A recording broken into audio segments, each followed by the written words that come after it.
Record breaking भाई, football revolution आने वाला है हमारे सामने यहाँ पर।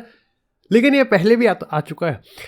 अब देखो यहाँ पर रेवोल्यूशन तो है और कहीं ना कहीं फुटबॉल एक बार फिर से दो हिस्सों में बंटने वाला है।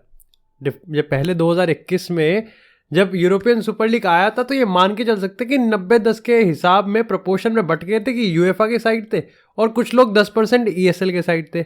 हाँ, ये डेफिनेटली कंफर्म कर सकते हैं कि इस बार जो प्रपोर्शन है वो लगभग सेम है। 45-50, 45-55 भी कर सकते हो या फिर कुछ मामले में तो 50-50 भी है। लेकिन सबसे पहले आज के इस एपिसोड में, क्योंकि हिसाब यार ये है ना कि इतना बड़ा डिस्कशन है, इतनी बड़ी चीज़ है, तो बहुत ज़्यादा हेडलाइन सामने आ रही हैं, बहुत ज़्यादा चीज़ें निकल रही हैं, कभी कुछ हो रहा है कभी कुछ हो रहा है। लेकिन आज के इस एपिसोड में मैं तुमको पूरा का पूरा स्ट्रक्चर समझा दूंगा और मैं तुमको समझा दूंगा कि यहाँ पर इसके क्या बेनिफिट हैं और अभी तक के इसके क्या वर्स लग रहे हैं, जो कि आने वाले में रिगार्डलेस ऑफ द फैक्ट कि कोई रूमर आए, ये वीडियो फंडामेंटली सही रहेगी।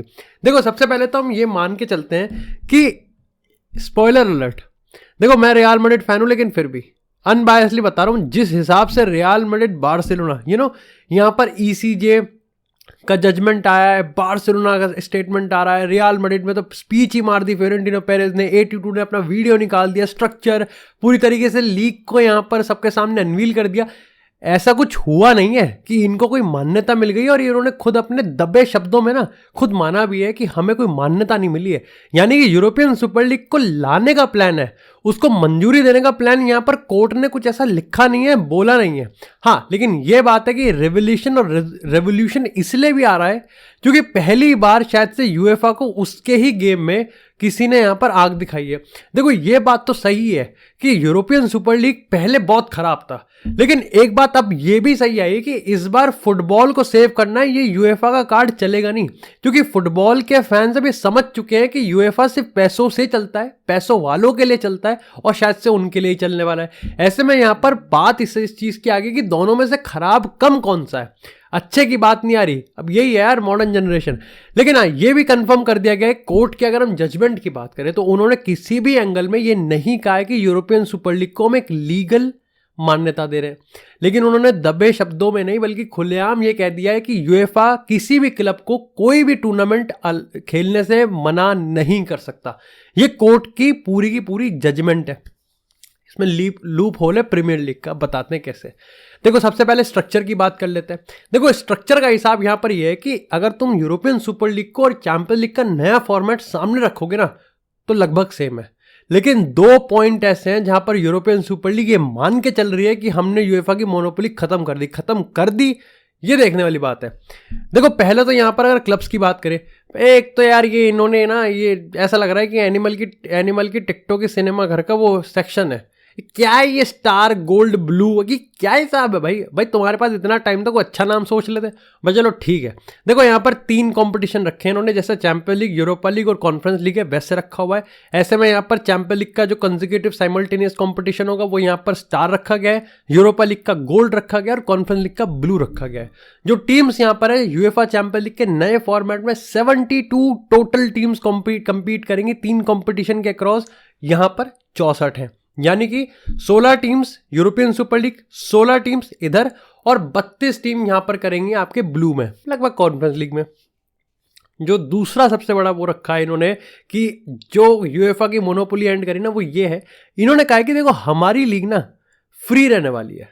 इसका मतलब हम किसी से भी कोई सब्सक्रिप्शन चार्ज ही नहीं करने वाले, कोई प्राइम नहीं, कोई सोनी। ये कैसे करेंगे कोई पता नहीं, लेकिन उन्होंने कहा कि हम अपनी सारे मैचेस को फ्री में टेलीकास्ट करने वाले हैं। मतलब इसकी झंझट ही खत्म कि इसका $10 का, इसका ₹100 का, इसका ₹300 का, ये नहीं करने वाले। अब इसे बात करेंगे जब अपना ओपिनियन देंगे। लेकिन इसके साथ इनका जो सबसे बड़ा दूसरा मुद्दा है वो है गवर्नेंस का। अब देखो, इन्होंने कहा कि यूएफए की मोनोपोली खत्म करने के लिए हमें यूएफए को खत्म करना पड़ेगा और इसीलिए इन्होंने कहा कि हम अपने लीग में फेयर, जस्टिस और इक्वालिटी की बात करते हैं, यानी कि हर क्लब अपने कमाया हुआ पैसा अपने पास लेके जाएगा, कोई छीनने वाला नहीं है। यानी कि गवर्नेंस का मॉडल यहाँ पर क्लब बेस्ड है। ये कैसे होने वाला है अभी नहीं पता, लेकिन ठीक है। अब थोड़े से बेनिफिट्स की बात कर लेते हैं। देखो, ये बात तो तय है कि आने वाले टाइम में जो तेल के कुएं आ रहे हैं ना फुटबॉल क्लब में, ये नाश मार रहे हैं। और ये पक्की बात है कि चाहे रियल मैड्रिड हो, बार्सिलोना हो, चाहे कोई और बड़ा क्लब हो, लेगेसी क्लब्स के लिए एक दिक्कत की बात तो है। और यूएफा इस चीज को नजरअंदाज कर रहा है पिछले कुछ समय से, यह भी कंफर्म है।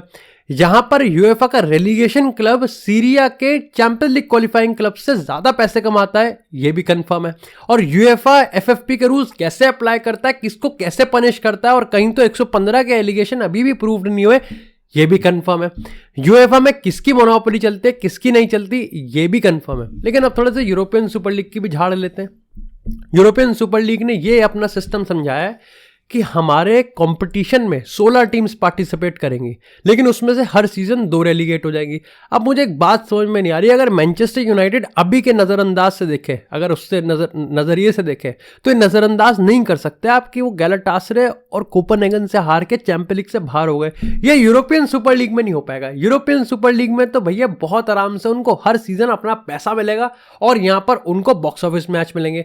इसका मतलब जो मेरिट के बेस पे वो कह रहे हैं वो नहीं हो रहा, क्योंकि 16 में से सिर्फ 2 टीम्स यहां पर रेलीगेट होंगी, यानी कि बाकी के 14 टीम्स मोटे मोटे तौर पे 80% यूरोपियन सुपर लीग सेम रहेगा नेक्स्ट 5 सालों में। पहला मेजर ड्रॉबैक। दूसरा जो कि इससे भी बड़ा ड्रॉबैक है वो है कि इन्होंने ये समझाया कि अगर लीग चैंपियंस की बात करें तो उसको हम डायरेक्ट एंट्री देंगे, किसमें? ब्लू लीग में, यानी कि यूरोपा कॉन्फ्रेंस लीग में। अब एक बार को समझ के चलते हैं। तुम कहोगे कि क्या फर्क पड़ता है, रियल मैड्रिड अगर लीग जीतती है तो रियल मैड्रिड तो वैसे भी स्टार में, यानी कि इनके टॉप लीग में, लेकिन मान लो गिरोना जीत जाती है तो क्या गिरोना यहां पर ब्लू लीग में जाना डिजर्व करती है? क्योंकि यूएफा के करंट सिनेरियो में तो वो चैंपियन लीग में जाती है। अगर एस्टन विला की अगर हम बात करते हैं, यानी कि यूएफा के जो कंपटीशन क्वालिफिकेशन स्पॉट्स है, अगर एस्टन विला क्वालिफाई कर जाती है, लेकिन वो तो लेगेसी क्लब में नहीं आ रहा, वो तो फाउंडिंग क्लब में नहीं है, तो इसका मतलब क्या उसको ब्लू लीग में जीतना, और ब्लू लीग में जीत के वो यहां पर आपका 2 प्रमोशन करेगा, किस में? गोल्ड लीग में। फिर 1 साल वो खेल के 2 प्रमोशन करेगा और तब जाके, मतलब एक टीम जो कि इस साल बहुत बढ़िया परफॉर्म कर रही है वो कब खेलने वाली है यूरोपियन सुपर लीग का प्राइम कॉम्पिटिशन? तीसरे साल, 2 साल बाद। सबसे बड़ा ड्रॉबैक है कि आप कैसे कह सकते हो मेरिट बेस पे कि जब आपके यहां पर 2 टीम, मतलब कोई अनप्रिडिक्टेबिलिटी नहीं है, कोई अनएक्सपेक्टेड नहीं है, एंड दैट्स वाई यहां पर काफी लोगों ने कहा कि जो पिछली बार था उसको यहां पर लीपा पोती करके चूतड़ पे कितना ही क्रीम पोत लो चूतड़ ही रहेगा। वो यहां पर कहा है कि रिच को और रिच करना और पुअर को कोई चांस ही ना देना। दूसरा मुद्दा, इन्होंने कहा है कि भाई सबको पैसा बटेगा, लेकिन पैसा आएगा कैसे? क्योंकि अगर अब तुम कहोगे कि यार ये तो वो भी सोच सकते हैं, क्योंकि अगर उन्होंने सोच रखा है तो उन्होंने बताया नहीं अभी तक। अब देखो कायदे से हमें समझना चाहिए कि उन्होंने कहा है कि सारे के सारे फ्री हैं। काफी लोग कह रहे हैं कि जियो का हिसाब होने वाला है कि पहले फ्री देंगे लेकिन बाद में लपेट लेंगे, लेकिन ये इनको फिर समझाना पड़ेगा क्योंकि बाद में बैकलैश मिलेगा। कायदे से इनके खुरापाती दिमाग को सोच के हम समझ सकते हैं कि शायद से शुरुआत के कुछ टाइम फ्री में मैच दिखा के 1-1.5 साल बाद, 1-2 सीजन बाद हमको यहां पर चार्ज कर ले। लेकिन ये भी कंफर्म है, अब देखो यहां पर एक रूमर है, कितना सही है कितना नहीं ये नहीं कर, कि रियल मैड्रिड और बार्सिलोना, क्योंकि फाउंडिंग क्लब शुरुआत से लेकर आखिर तक थे तो इनको ज्यादा पैसे मिले। कहां से मिलेगा ये पैसा? आएगा कहां से? किसका पैसा है ये? सिर्फ स्पॉन्सरशिप के दम पे जो यूएफा अभी तक नहीं निकाल पाया। क्यों यूएफा यहां पर एक नए फॉर्मेट के साथ जा रहा है? क्योंकि यूएफा को फुटबॉल की चिंता है? नहीं। यूएफा को हमारे मजे की चिंता? नहीं। क्योंकि यूएफा को पता है कि पैसा ज्यादा चाहिए, उसके लिए मैच ज्यादा करवाने पड़ेंगे, उसके लिए यहां पर हमको ब्रॉडकास्टिंग रेवेन्यू चाहिए। अगर यूएफा को ऑलरेडी स्पॉन्सरशिप से पैसा चाहिए होता तो यूएफा मैच क्यों बढ़ाता? यूएफा कहता कि जैसा चल रहा है वैसे चलने दो, हमें तो स्पॉन्सरशिप के पैसे मिल ही रहे।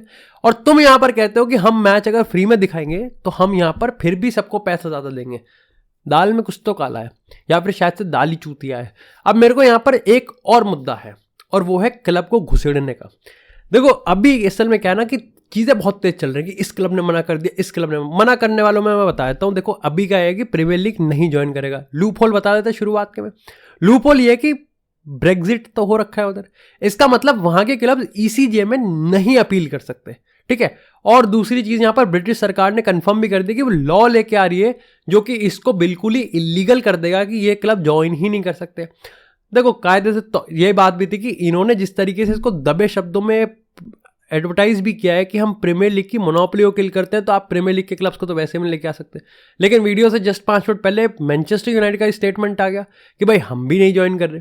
अब यूनाइटेड प्रीमियर लीग के नहीं ज्वाइन कर रहे तो काफी लोग कहेंगे जब प्रीमियर लीग के, लेकिन पुल तो प्रीमियर लीग पे। तुम कितना भी हेट कर लो प्रीमियर लीग को, लेकिन इस बात में कोई दोहराई नहीं है कि apart from premier league Manchester United अगर इन सबको हटा दे तो रियल मैड्रिड है, बार्सिलोना है, बायर्न है, यूवेंटस है, और किस पे है पुल? किस पे है पुल? किसी पे नहीं है इतना पुल। यानी कि प्रीमियर लीग के कंपटीशन, अगर प्रीमियर लीग के क्लब्स कंपटीशन में पार्टिसिपेट नहीं करेंगे तो कौन करेगा। दूसरी चीज़ भाई, जर्मन लोगों ने ये मना कर दिया कि भाई बुंदेसलीगा के क्लब भी यहाँ पर compete नहीं करेंगे। लालीगा में कह देते हैं, लालीगा में यहाँ पर रियल मैड्रिड और बार्सिलोना के अलावा भी ज़्यादा किसी ने लोग ने बोला नहीं है, क्योंकि एथलेटिको मैड्रिड ने भी कह दिया है कि हम नहीं ज्वाइन करेंगे और वेलेंसिया वगैरह ने भी कह दिया कि हम भी ज्वाइन नहीं करेंगे।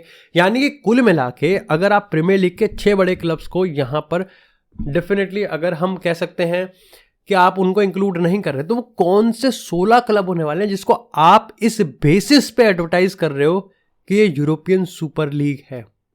क्योंकि जर्मन बुंदेसलीगा नहीं है, प्रीमियर लीग नहीं है, आपकी लालीगा की खुद की सारी टीम नहीं है, तो इसका समझ में आ नहीं रहा कैसे आप यहाँ पे पैसा कमा रहे हो। आप सिर्फ 2 टीमों को रेलीगेट कर रहे हो, 2 को प्रमोट कर रहे हो, लीग विनर्स को आप किस तरीके से ट्रीट कर रहे हो इसका कोई हिसाब नहीं है। हाँ, एक बात कंफर्म है कि यहाँ पर पिछले वाले से बहुत बेटर है, लेकिन मेरे को नहीं लगता कि इन्होंने यूएफए को अभी भी बीट किया है।